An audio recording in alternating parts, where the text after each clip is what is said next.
Anime ini bercerita tentang Matias, seorang penyihir legendaris yang menemukan bahwa dirinya sudah mencapai batas kekuatan maksimal karena simbol sihirnya.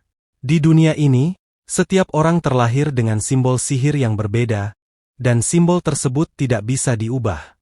Dari semua simbol yang ada, simbol keempat dianggap yang terkuat. Namun, Matias hanya memiliki simbol pertama. Untuk mencapai potensi yang lebih tinggi, dia memutuskan bereinkarnasi agar dapat memperoleh simbol yang lebih kuat. Setelah berhasil bereinkarnasi, Matias akhirnya mendapatkan simbol keempat. Namun, dunia telah berubah. Sekarang, orang-orang justru menganggap simbol keempat sebagai simbol gagal. Meski demikian, Matias tidak peduli dengan itu. Tujuan utamanya tetap meningkatkan kekuatannya, salah satunya dengan masuk ke Akademi Sihir Kerajaan. Dalam perjalanan menuju akademi, Matias bertemu dengan dua gadis bernama Alma dan Yuri. Mereka berusaha membuat pedang sihir untuk ujian masuk akademi yang akan diadakan keesokan harinya. Tetapi pembuat pedang mengatakan bahwa menanamkan sihir pada pedang membutuhkan waktu yang lama dan hampir mustahil dilakukan dalam waktu singkat. Melihat kesulitan mereka, Matias menawarkan bantuannya. Dengan cepat, hanya dalam hitungan detik, Matias berhasil menanamkan sihir pada pedang mereka. Alma dan Yuri pun terkejut dan penasaran siapa sebenarnya Matias. Ketika ujian masuk dimulai, para peserta diharuskan mengalahkan penguji. Karena rumor tentang kemampuan Matias yang dapat menanamkan sihir pada pedang telah menyebar. Seorang komandan ksatria bernama Guile ingin menguji sendiri kekuatan Matias. Namun, berkat pengalaman masa lalunya, Matias dengan mudah mengalahkan Guile. Pada sesi ujian sihir, Matias dibuat bingung karena para murid lainnya merapalkan mantra sebelum menggunakan sihir. Padahal, di zamannya dulu, sihir bisa digunakan tanpa perlu merapal mantra, yang jelas lebih efisien. Ketika tiba gilirannya, Matias menggunakan sihir tanpa mantra dan langsung menghancurkan lapangan ujian. Matias pun berhasil meraih nilai tertinggi dalam ujian. Dia kemudian dipanggil oleh kepala sekolah. Awalnya, Matias mengira akan dimarahi karena telah merusak lapangan. Namun, ternyata kepala sekolah memanggilnya untuk meminta bantuan. Ia ingin Matias mengajarkan cara menggunakan sihir tanpa mantra kepada murid-murid lain. Kepala akademi menjelaskan bahwa teknik ini sebenarnya sudah lama hilang, dan dia telah membentuk tim peneliti untuk mengembalikannya karena teknik tersebut sangat efisien. Namun, rencana itu mendapat tentangan dari Akademi 1 yang didukung oleh para bangsawan, sehingga penelitian tersebut terhenti. Setelah melihat Matias menggunakan teknik itu di ujian, kepala sekolah juga berencana memilih Matias untuk mewakili akademinya pada kompetisi antar akademi yang akan datang. Matias setuju untuk membantu dan mulai melatih para murid teknik tersebut. Menjelang pertandingan antar akademi, Alma dan Yuri memberitahu Matias bahwa lawannya adalah murid terkuat dari Akademi 1 yang tak terkalahkan, bernama Devilis. Matias mengatakan bahwa sejak tadi dia sudah merasakan aura kuat di sekitarnya. Dia menduga itu adalah Devilis. Saat pertandingan dimulai, Devilis dan rekannya mengejek Matias karena simbol gagal yang dimilikinya. Mereka juga menyindir bahwa Matias sendirian karena teman-temannya pasti sudah lari ketakutan. Matias tidak memperdulikan ejekan itu, tetapi dia segera menyadari bahwa Devilis sebenarnya adalah iblis yang menyamar sebagai manusia. Matias mengetahuinya karena sebelum bereinkarnasi, dia sudah membantai banyak iblis hingga membuat mereka takut mendekati manusia. Dia menduga kehadiran iblis ini berkaitan dengan hilangnya teknik sihir tanpa mantra dan simbol keempat yang kini dianggap gagal. Tanpa membuang waktu, Matias langsung mengalahkan rekan Devilis dan membuka sihir penyamaran Devilis. Karena ketahuan Devilis pun berniat kabur, namun sebelum itu terjadi Matias langsung membunuhnya. Para penonton pun terkejut karena Matias dapat mengalahkan iblis seorang diri. Berkat prestasinya, Matias diundang oleh sang raja. Raja memberitahunya bahwa ia kini dianggap sebagai pahlawan karena berhasil membunuh iblis. Biasanya, untuk membunuh satu iblis saja, Kerajaan membutuhkan banyak penyihir dan seringkali memakan banyak korban. Sebagai bentuk penghargaan, Raja memberikan Matias satu permintaan. Tanpa ragu, Matias hanya meminta izin untuk memasuki dungeon, agar ia bisa mengambil material yang dibutuhkannya di masa depan. Sang raja pun menyetujui permintaannya. Raja kemudian mengungkapkan bahwa dulunya ada 4 murid sihir terkuat di kerajaan, termasuk Devilis. Namun, beberapa hari lalu, 3 di antara mereka menghilang. Raja mencurigai mereka sebenarnya adalah iblis yang menyamar seperti Devilis, tapi dia kini merasa lebih tenang karena mereka sudah menghilang dan Devilis telah dikalahkan oleh Matias. Dari pembicaraan itu, Matias akhirnya menyadari alasan mengapa sihir tanpa mantra tidak lagi digunakan dan mengapa simbol keempat dianggap gagal. Ternyata, para iblis telah menyusup ke kerajaan dan menyebarkan pengetahuan sihir yang salah untuk melemahkan manusia. Matias menjelaskan kepada raja bahwa 3 iblis tersebut tidak benar-benar hilang. Mereka hanya sudah menjadi lebih kuat sehingga tidak perlu lagi bersembunyi sebagai manusia. Matias juga memperkirakan bahwa iblis-iblis itu akan segera menyerang kerajaan. Namun, dia meminta raja agar tidak khawatir, karena serangan tersebut bisa dicegah dengan membuat artefak sihir penghalang yang mengelilingi kerajaan, serta melatih kembali para murid untuk menggunakan sihir tanpa mantra. Matias kemudian mengambil bahan-bahan yang diperlukan untuk membuat artefak penghalang dari gudang kerajaan dan kembali melanjutkan pelatihan para murid. Namun, material yang dibutuhkan masih belum cukup, sehingga Matias harus masuk ke dungeon. Kali ini, ia mengajak Alma dan Yuri untuk membantunya. Selain itu, Matias juga melatih Alma cara menggunakan busur sihir dengan benar, serta mengajarkan Yuri bagaimana menambahkan sihir ke dalam senjata atau benda. Ia melakukan semua itu karena sudah menganggap mereka berdua sebagai sahabat. Berkat pelatihan Matias, Alma dan Yuri menjadi lebih kuat dan kini mampu mengalahkan monster-monster di dalam dungeon. Karena material yang dibutuhkan ada di bagian terdalam dungeon, Matias menyuruh Alma dan Yuri untuk beristirahat, sementara ia melanjutkan pencarian sendirian. Semakin dalam dungeon, semakin kuat pula monster yang muncul. Di tengah perjalanan, Matias berhadapan dengan seekor ular raksasa. Meski saat ini kekuatannya belum kembali seperti sebelum bereinkarnasi, mengalahkan monster itu bukanlah hal yang sulit baginya.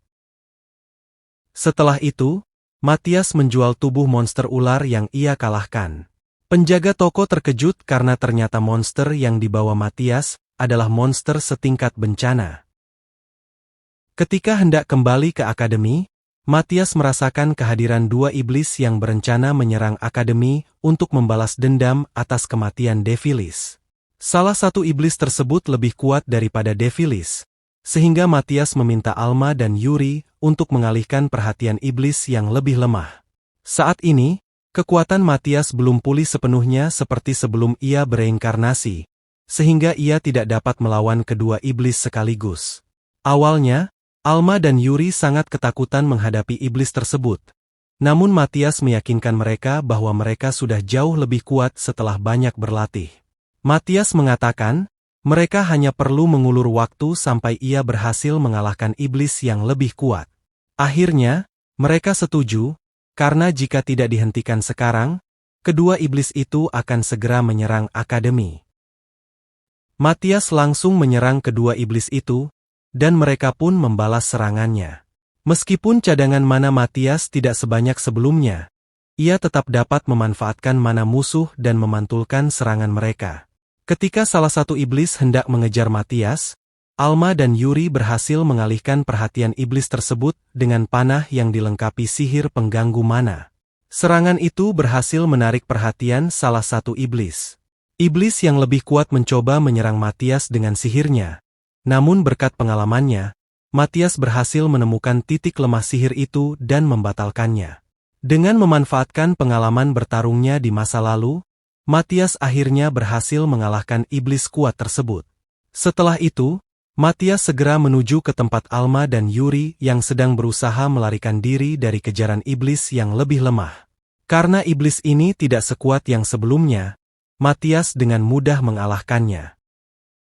Kemudian, mereka diundang ke istana untuk menerima hadiah. Matias hanya meminta izin untuk memasuki dungeon lagi sebagai hadiahnya. Sementara Alma dan Yuri meminta beberapa harta dari sang raja sebagai imbalan.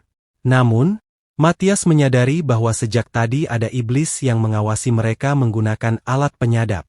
Meskipun jaraknya sangat jauh, Matias bisa melacak keberadaan iblis itu saat ia menghancurkan alat tersebut.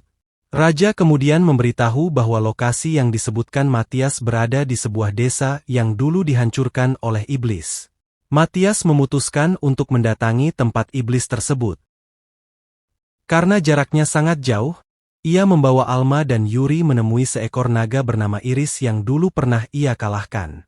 Alma dan Yuri tidak tahu bahwa Matias dulunya adalah penyihir legendaris, sehingga mereka sangat ketakutan karena Iris adalah naga legendaris.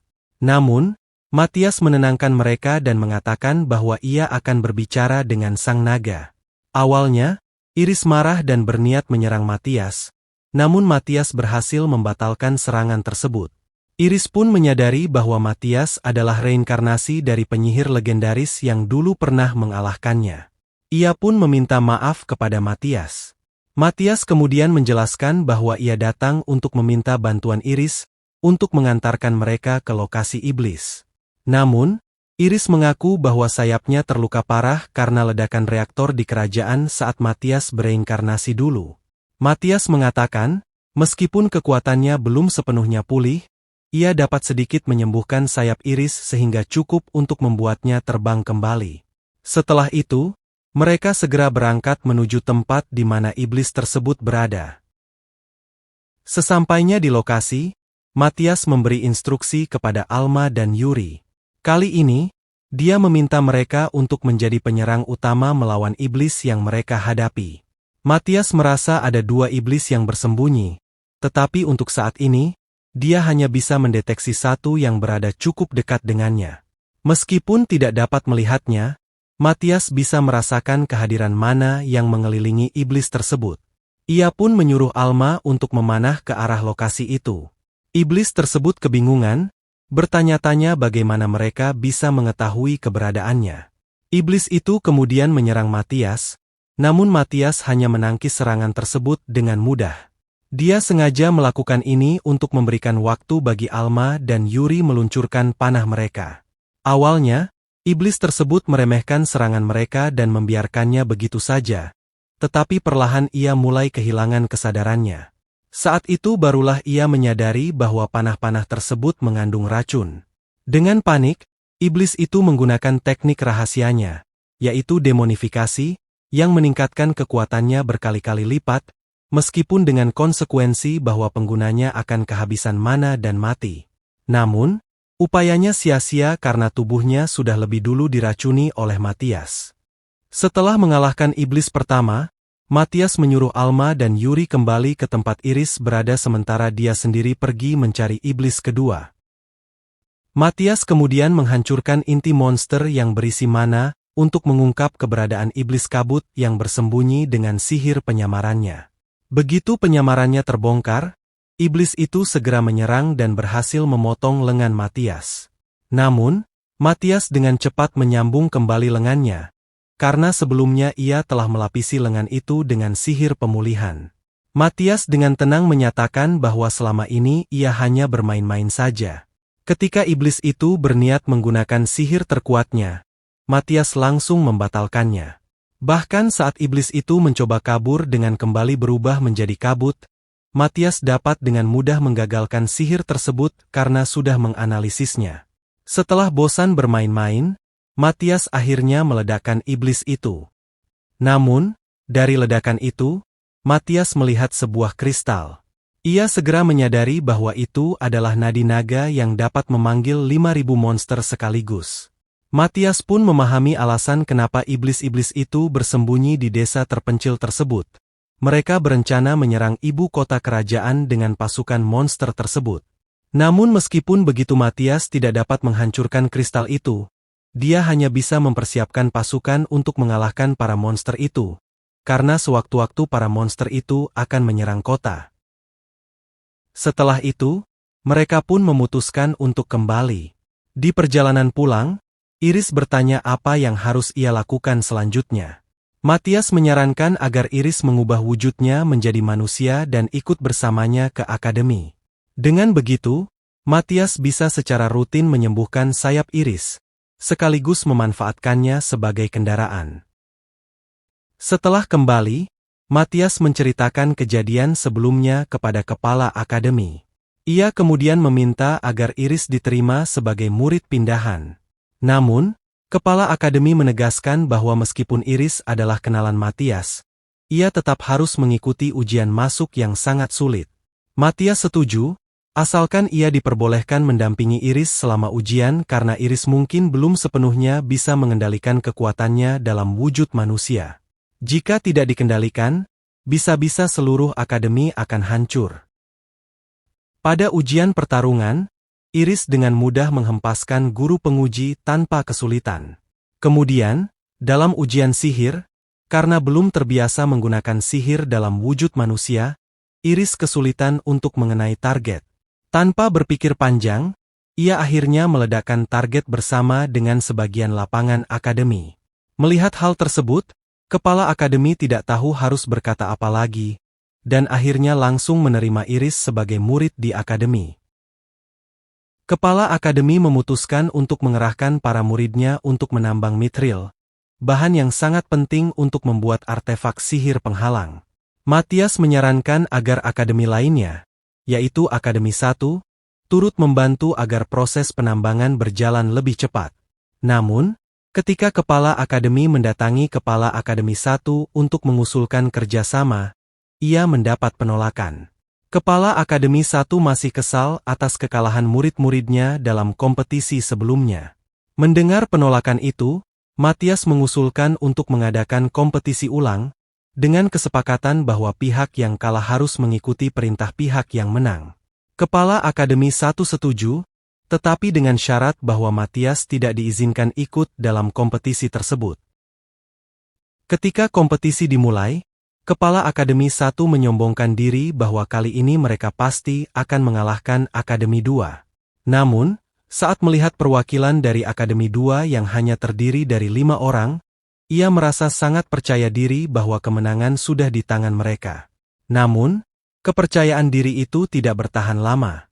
Murid-murid Akademi 2 dengan mudah menaklukkan lawan-lawan mereka dari Akademi 1 karena mereka telah dilatih oleh Matias untuk menggunakan sihir tanpa rapalan, yang membuat sihir mereka lebih cepat dan efisien. Setelah kompetisi berakhir, Kepala Akademi 2 bertanya mengapa murid-murid Akademi 1 belum diajarkan teknik sihir tanpa rapalan. Padahal Raja sudah memerintahkan semua akademi untuk memasukkan teknik itu ke dalam kurikulum. Kepala Akademi 1 dengan angkuh menjawab bahwa ia tidak peduli dengan perintah tersebut dan tidak akan mengajarkan teknik itu meskipun itu adalah perintah Raja. Namun, tanpa sepengetahuannya, Matias diam-diam telah mengundang Raja untuk hadir. Mendengar sikap membangkang dari Kepala Akademi 1, Raja langsung memerintahkan para pengawalnya untuk menangkapnya dan memenjarakannya karena telah melanggar perintah kerajaan. Raja kemudian mengumumkan bahwa mulai saat itu, Akademi 1 dan 2 akan digabungkan menjadi satu. Setelah urusan itu selesai, Matias mengajak Alma, Yuri, dan Iris untuk mencari batu sihir.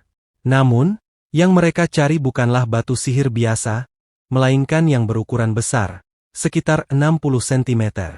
Untuk memancing monster yang memiliki batu sihir sebesar itu, Matias meminta Iris untuk mengalirkan sedikit mana ke dalam batu sihir yang lebih kecil.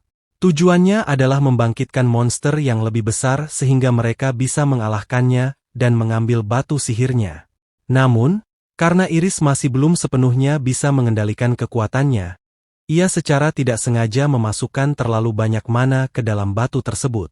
Alih-alih membangkitkan monster, mereka justru membangkitkan seekor naga. Matias segera bertindak cepat. Dia memerintahkan Iris untuk mengalihkan perhatian naga, sementara Alma dan Yuri menembakkan panah yang telah diisi dengan sihir pengganggu mana. Sementara itu, Matias membuat lingkaran penghalang yang mencegah naga menyemburkan api. Setelah selesai, Matias menyuruh Iris memprovokasi naga agar berniat menyemburkan api. Namun, Saat naga itu hendak melakukannya, tubuhnya malah meledak karena penghalang Matias memantulkan energinya. Dengan kekalahan naga tersebut, mereka berhasil mendapatkan batu sihir yang jauh lebih besar dari yang mereka cari. Setelah kejadian itu, Matias menyadari bahwa Iris masih kesulitan mengendalikan kekuatannya dalam wujud manusia. Untuk melatihnya, ia menyuruh Iris berlari di medan yang tidak rata sambil membawa benda di atas kepalanya, sambil menghindari serangan panah dari Alma yang menargetkan benda tersebut. Di sisi lain, Matias juga melatih Yuri agar ia bisa menambahkan lebih banyak sihir ke dalam satu senjata, sehingga meningkatkan kekuatan serangannya. Setelah latihan mereka selesai, Matias memberikan senjata yang telah ditingkatkan oleh Yuri sebagai bentuk apresiasi atas kerja keras mereka.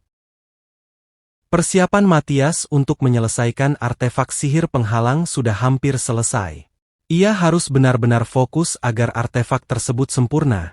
Tetapi tiba-tiba ia merasakan kehadiran iblis. Matias pun meminta Alma, Yuri, dan para murid lainnya untuk mengulur waktu agar ia bisa menyelesaikan artefak tersebut. Alma, Yuri, dan murid-murid lainnya berusaha sekuat tenaga menahan serangan iblis itu. Alma mencoba menyerang dengan panahnya, namun serangannya tidak mempan.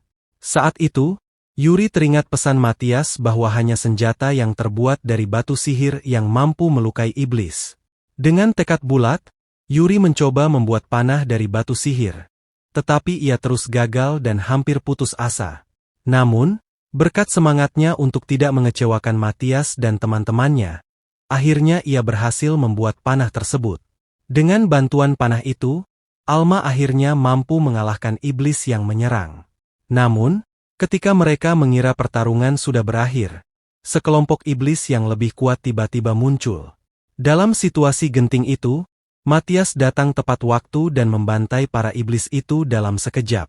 Setelah pertempuran usai, Matias segera mengaktifkan artefak penghalang untuk mencegah iblis memasuki kerajaan lagi. Tapi, masalah belum sepenuhnya selesai. Serangan para iblis tadi mempengaruhi kristal nadi naga sehingga monster-monster yang ada di dalamnya mulai mengamuk. Meski kota kini aman, para murid harus menghentikan monster-monster tersebut. Matias merasa para murid sudah cukup kuat, jadi ia membiarkan mereka menghadapi ancaman itu sendiri. Namun, di fase kedua serangan, monster-monster tersebut berevolusi menjadi lebih kuat dan besar. Kali ini, Matias terpaksa turun tangan, tetapi meskipun monster itu telah berevolusi, Matias tetap mampu mengalahkan mereka dengan mudah. Setelah kemenangan itu, para murid pun bersorak gembira karena berhasil mengalahkan para monster.